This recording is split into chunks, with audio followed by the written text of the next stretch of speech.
It's under oath. He's a bit of a different guy. Might be why he's effective. Got to remember when you're dealing with someone like this that they do play different roles.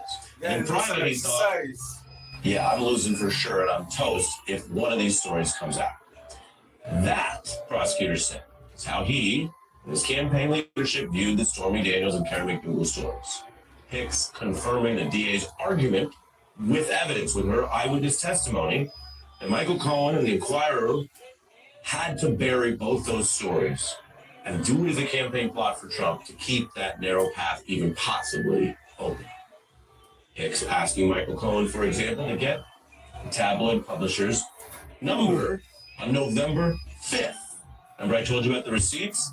Doesn't matter what the jury thinks of either of the two people in this communication or even what they're doing. What matters is whether they think people have told the truth and what they've said about what happened matches the other documentation. And this is bad news for Trump because these texts are in the evidence for the jury.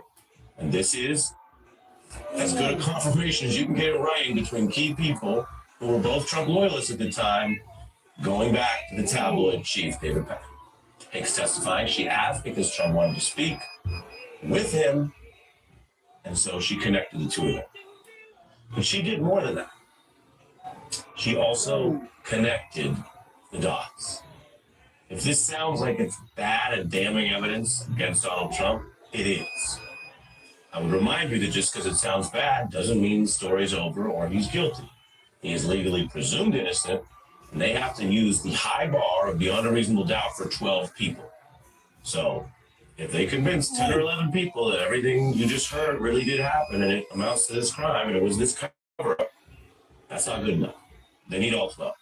I say that to say that when we follow this case, as we do in our specials, we're not looking at it as a jump ball. We're not saying is it more likely than not. We are really looking at whether the DA is carrying that burden and how this evidence may play with this jury. But they certainly seem to have moved the ball this week. We have Melissa Murray and Andrew Weissman as part of our special, leading us off, and we're back in 90 seconds. With the Freestyle Libre 3 system, know your glucose levels. No finger sticks needed. All with the world's smallest and thinnest sensor. Manage your diabetes with more confidence and lower your A1C. Try it for free at freestylelibre.us. An alternative to pills, Voltaren is a clinically proven arthritis pain relief gel which penetrates deep to target the source of pain with non-steroidal anti-inflammatory medicine directly at the source. Voltaren, the joy of movement. If you have moderate to severe ulcerative colitis or Crohn's disease, put it in check with Rinvoq, a once-daily pill. When symptoms tried to take control, I got rapid relief and reduced fatigue with Rinvoq. Check. When flares kept trying to slow me down, I got lasting steroid-free remission with Rinvoq.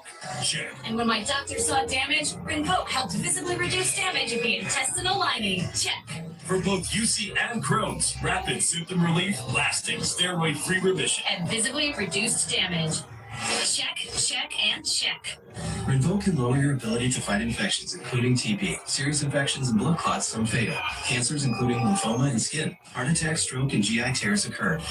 People 50 and older with a heart disease risk factor have an increased risk of death. Serious allergic reactions can occur. Tell your doctor if you are or may become pregnant.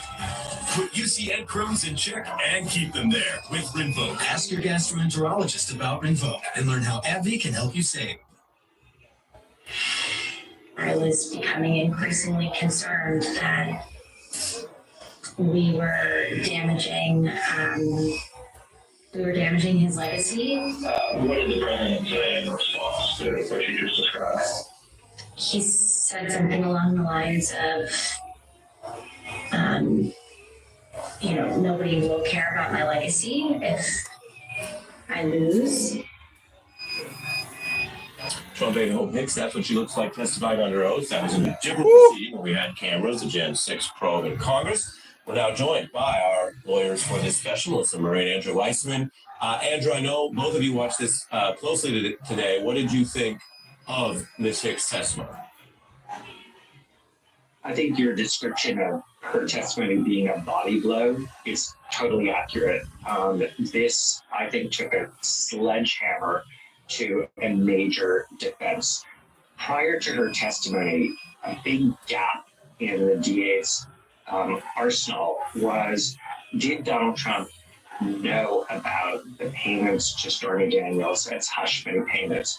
The DA had conceded he did not sign the actual agreement between that Michael Cohen signed and that Stormy Daniels and her lawyer signed, but there was a blank with respect to this signature block for Good night. Yeah. Also, Michael Cohen had said with respect to payments, he had said to Mr. Davidson, maybe I'm just going to have to pay on my own, and there's that Donald Trump was not going to pay in advance. So there was a lot of